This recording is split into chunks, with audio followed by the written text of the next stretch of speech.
नमस्कार दोस्तों। अब न बच्चे डर रहे हैं, न बड़े डर रहे हैं, न युवा डर रहे हैं, तो फिर अब डर कौन रहा है? वही डर रहे हैं जो डरा रहे थे। अब उनके डर को हर कोई खत्म कर चुका है। भारत के नेता प्रतिपक्ष, जिन्हें जननायक कहते हैं, क्यों कहते हैं? क्योंकि उन्होंने एक अलख जगाई थी 2022 में भारत जोड़ो यात्रा के जरिए। डरो मत, जी हां, डरोगे नहीं तो डराओगे नहीं। लेकिन इसके बावजूद डरी हुई सरकार डराने का काम कर रही थी। अब यह स्थिति है, जिनको वह डरा रही थी उन्होंने डर छोड़ दिया है, और वह डर सिर्फ उन्होंने नहीं छोड़ा है, हर किसी ने छोड़ दिया है। तो अब यह देखने को मिलता है उस अयोध्या में भी, जहां संतों को डरा के उनके आश्रमों में बंद कर दिया गया था और कहा गया था ज्यादा करोगे तो तुम्हारे आश्रम पर भी बुलडोजर चल जाएगा। लेकिन अब वो संत निकल पड़ते हैं कि चंदा चोरों को हम नहीं छोड़ेंगे, हम नहीं छोड़ेंगे उन लोगों को जिन्होंने राम के धन को चोरी किया है। आप अपनी फर्जी जांच में भले ही चंपत राय बंसल को बचा ले या अनिल मिश्रा को बचा ले, क्योंकि वो आपके आरएसएस के हैं, आप बचा ले, चाहे उस कर्नाटक से आए व्यक्ति को जो इस पूरे लूट का मैनेज करता था, तो ऐसी स्थिति में हम शांत बैठने वाले, तो वो डट के जवाब दे रहे हैं। और जब संत निकलते हैं तो वो सरकार, जहां एक भगवाधारी भगवा पहन के बैठा है मुख्यमंत्री की कुर्सी पे, वो जो खुद को योगी कहता है, भोगीनाथ, उसकी पुलिस जाती है और उन संतों को बंधक बनाती है। अब आप सोचिए, इस दशा में आ गए हैं, तो यह बताता है कि किस तरह से हालत बिगड़ी है। हालत इतनी बिगड़ी हुई है कि आज बच्चे भी निकल रहे हैं और बच्चे बता रहे हैं कि मेरे स्कूल में यह गलत हो रहा है, हम यह बर्दाश्त नहीं करेंगे। और वो लड़कियां होती हैं। मध्य प्रदेश के बड़वानी जिले में एकलव्य स्कूल है, और वह एकलव्य स्कूल बड़वानी मुख्यालय से 62 किलोमीटर दूर है। आदिवासी लड़कियां हैं, और वो लड़कियां तमाम दिनों से तमाम समस्याएं झेल रही थी। बार बार अपने प्रिंसिपल से कहती थी, सबसे कहती थी, कोई सुनने को तैयार नहीं था। तो वो करीब 250 लड़कियां निकल पड़ी कि हम पैदल पैदल चल के जाएंगे और डीएम से मिलेंगे, एसएसपी से मिलेंगे और अपनी बात रखेंगे, और तब तक वहां बैठे रहेंगे भूखे प्यासे जब तक हल नहीं निकलेगा। वो 15 किलोमीटर ही चली थी कि पुलिस के लोग आ गए, धमकाने लगे, डराने लगे, सब कुछ करने लगे। तो लड़कियों ने जवाब दिया, अब सब कुछ गूगल पे दिखता है, तो यह नहीं दिख रहा है क्या हो रहा है? देखो, या तो डीएम हमसे मिले आके, और नहीं तो हम वहां जाएंगे चाहे जैसे जाएं, और नहीं तो यहीं मर जाएंगे। अड़ गई वो लड़कियां। अंत में 2-3 किलोमीटर और बड़ी होंगी, उन्हें रोका गया और कहा गया आप रुकिए, डीएम साहिबा का फोन आया है कि वो अपने पूरे अफसरों के साथ आ रही हैं आपसे मिलने। 6 घंटे बाद वो आई। बच्चे तब तक सड़क पे बैठे रहे। जैसे आई, बच्चों ने उन्हें डट कर अपनी बात बताई, डरी नहीं। और डीएम को, एसपी को कहना पड़ा कि हम सारी समस्याओं का समाधान करेंगे, आप अपने घर जाइए। यह होता है। राहुल गांधी के बब्बर शेरों ने भाजपा मुख्यालय में दिल्ली में अमित शाह और नरेंद्र मोदी की पुलिस और सरकार के रहते हुए वहां पर जाके भाजपा मुख्यालय पर प्रदर्शन किया। कहा AK-47 चला के जो तुमने कायरता दिखाई है छात्रों पे, युवाओं पे, वो माफ करने काबिल नहीं है। हम इस पर जवाब चाहते हैं, सरकार सामने आए, और नहीं तो हम भाजपा दफ्तर पे आज भाजपा के झंडे को आग लगाएंगे। और उन्होंने भाजपा दफ्तर के सामने भाजपा के झंडे को आग लगाई। यही नहीं, पुलिस ने सारी कोशिशें की, छावनी बना दी गई रोड को, लेकिन न वो डरे न झुके।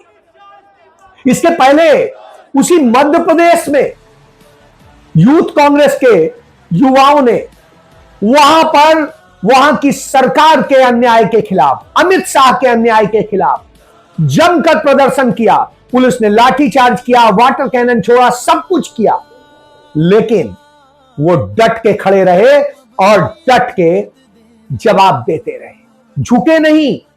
यह हो रहा है पटना में तो यह स्थिति हुई कि वहां के बीपीएससी का जो परीक्षा नियंत्रक था, वो प्रदर्शन करने वाले छात्रों को कह देता है कुत्ते, और जब उन्हें कुत्ता बताता है तो लड़के डट जाते हैं, कहते हैं पहले तो उस परीक्षा नियंत्रक को सस्पेंड कीजिए, तब कोई बात हो। सरकार को झुकना पड़ा और उसे सस्पेंड करना पड़ा। यही नहीं, सरकार की यह स्थिति कर दी उन्होंने, भयंकर प्रदर्शन किया। सरकार ने वाटर कैनन छोड़ा, वो बख्तरबंद गाड़ी ले आए जो पाकिस्तान की सीमा पे होती है, बांग्लादेश के सीमा पे होती है या चीन की सीमा पर होती है। वह बख्तरबंद गाड़ी ले आए उन छात्रों को कुचलने और डराने के लिए, लेकिन छात्र न उससे डरने वाले थे न झुकने वाले थे। उन्होंने कहा जो चलाना है चला लो, हम अब फैसला करके ही रहे, यहां से हम हटने वाले नहीं है, डटने वाले। और उन लड़कों ने अपने गमछे से उस बनाई गई दीवार को भी तोड़ दिया जिसको वो सोच रहे थे कि हम इससे रोक लेंगे। तो यह जज्बा देखने को मिल रहा। वाटर कैनन की तेज धार में भी वो लड़ने को तैयार थे, भिड़ने को तैयार। यही स्थिति यह थी कि छोटी छोटी बच्चियां मुंबई में प्रोटेस्ट कर रही थी, पुलिस पहुंच गई, उन लड़कियों को पकड़ के बस में डाल रही थी और वो लड़कियां प्रतिरोध कर रही थी, बच्चियां प्रतिरोध कर रही थी। इतनी सारी बातें मैंने बताई। इसके अलावा देश के तमाम हिस्सों में यह चीज खड़ी। उत्तर प्रदेश का भी जिक्र करिए। उत्तर प्रदेश में देवरिया में वहां की डीएम ने एक एफआईआर दर्ज करवा दी उस यूट्यूबर के खिलाफ जिसने स्कूल की सही हालत बताई थी कि किस तरह से बदहाल है स्कूल और ये कहने को स्कूल है, असल में कबाड़ खाना। तो उसके खिलाफ एफआईआर दर्ज करा दी जाती है और जब एफआईआर दर्ज करा दी जाती है तो लड़के वहां पहुंच जाते हैं यूथ कांग्रेस के, एनएसयूआई के, और वो कहते हैं अब गिरफ्तार करो, अब कुछ करो, हम तो डीएम के दफ्तर खुद आ गए, करो आके, और हम हर स्कूल का वीडियो बनाएंगे, दिखाएंगे, जो करना है। सरकार डरी हुई है, कांप रही है, बोल नहीं पा रही है, समझ नहीं पा रही है क्या करे, क्योंकि उसके पास कुछ समझाने को नहीं। यही राहुल गांधी ने किया है। डरो मत, डराओ मत, मोहब्बत की दुकान खोलो, इसीलिए राहुल गांधी ने कहा था। तो राहुल गांधी इसलिए ही जननायक बन चुके हैं क्योंकि वो मोहब्बत की दुकान खोलते हैं। तो वो एक सड़क के किनारे बनी जूस की दुकान पर पहुंच जाते हैं और वहां उनके साथ जूस पीते हैं और फिर उसके दुकानदार और उसके बच्चों से मिलते हैं और वो सब कहते हैं ये आपकी बदौलत है, आप नहीं करते तो हमारे पास यह भी नहीं होता, यही हमारा रोजगार है। और वो तमाम बात बताता है। ये मोहब्बत होती है कि राहुल गांधी जब पुणे में अपने छात्रों की गूंज कार्यक्रम में थे तो एक लड़की उनसे जब मिलने आती है तो वो उनके गाल को चूम लेती है। तो यह मोहब्बत होती है। यह मोहब्बत होती है कि जब वो बाहर निकलते हैं और गाड़ी में बैठने के लिए जा रहे होते हैं तभी एक लड़की आती है और पूछती है राहुल भैया मैं आपसे गले लगना चाहती, और बगैर डरे बगैर किसी खौफ के राहुल गांधी उससे गले लगाते हैं। यह होता है जननायक का। वो मजदूर को भी गले लगाते हैं, वो गरीब गुरबे को भी लगाते हैं, वो आदिवासी को भी लगाते हैं और वो हर पीड़ित को लगाते हैं। यही खूबी तो उन्हें जननायक बना देती। वहीं दूसरी तरफ 56 इंची बन के बैठे, राजा बन के बैठे प्रधानमंत्री नरेंद्र मोदी की हालत यह है कि जिनके पास पुलिस है, सेना है, आईबी है, रॉ है, ईडी है, सीबीआई है, इनकम टैक्स है, सब कुछ है, और उसके बावजूद उनका डर बढ़ता जा रहा है। इतना डर बढ़ रहा है कि राहुल गांधी ने यह मजबूर कर दिया है कि अब तुम अपने मंत्रिमंडल को बदलो, अब सुधारो अपने आप को, नहीं सुधारोगे तो हम तुम्हें सुधारने को मजबूर करेंगे। राहुल गांधी से लड़कियों ने अपनी समस्या बताई थी पुणे में, और उन्हीं में एक आदिवासी लड़की ने बताया था कि कैसे उसके स्कूल में क्या क्या समस्याएं हैं और छात्रावास में क्या क्या समस्याएं हैं।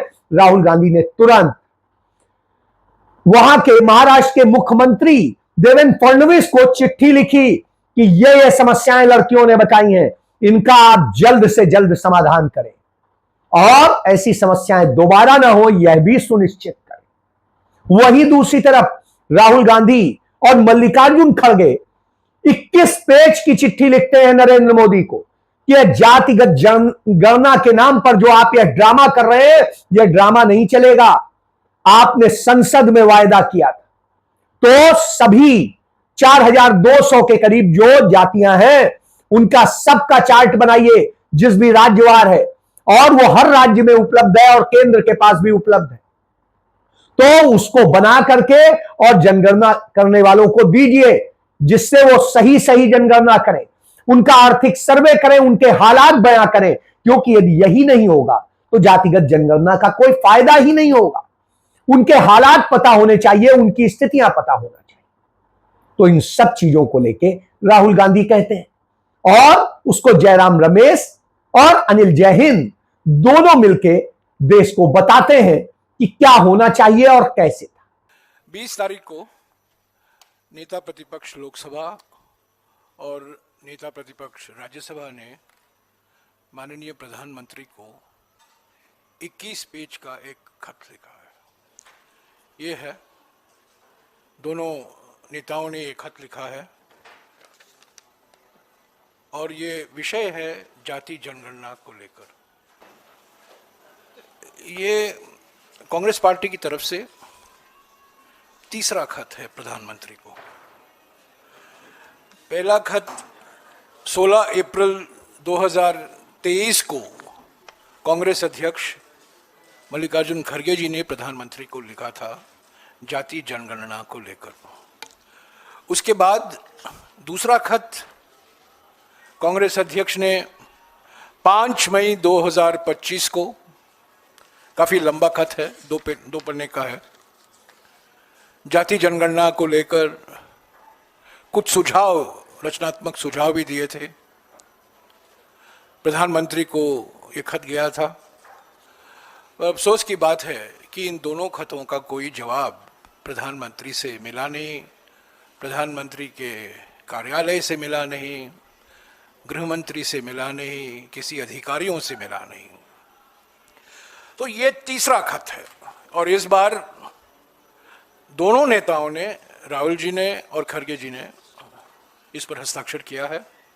विषय वही है जो पिछले 3 साल से कांग्रेस पार्टी उठा रही है प्रधानमंत्री के स्तर पर जाति जनगणना को लेकर। राहुल गांधी बार बार जिक्र करते हैं कि इस देश में समानता और योग्यता के मुताबिक अवसर मिलने चाहिए, और इसी के लिए 1991 में जो प्रतिस्पर्धा के दौर से मार्केट को सबके लिए खोला गया था, जिससे किसी का एकाधिकार ना रहे और उससे सबका भला हुआ, लेकिन 2014 के बाद में जो हालात बन गए कि आज भारत की इकोनॉमी डबल ए की हो गई, यानी अडानी अंबानी, क्रोनिक कैपिटलिज्म हो गया है और इसे एकाधिकार भी कहते हैं। तो वह एकाधिकार इन्होंने कर दिया है कि चंद पूंजीपतियों के हाथ में सब कुछ होगा।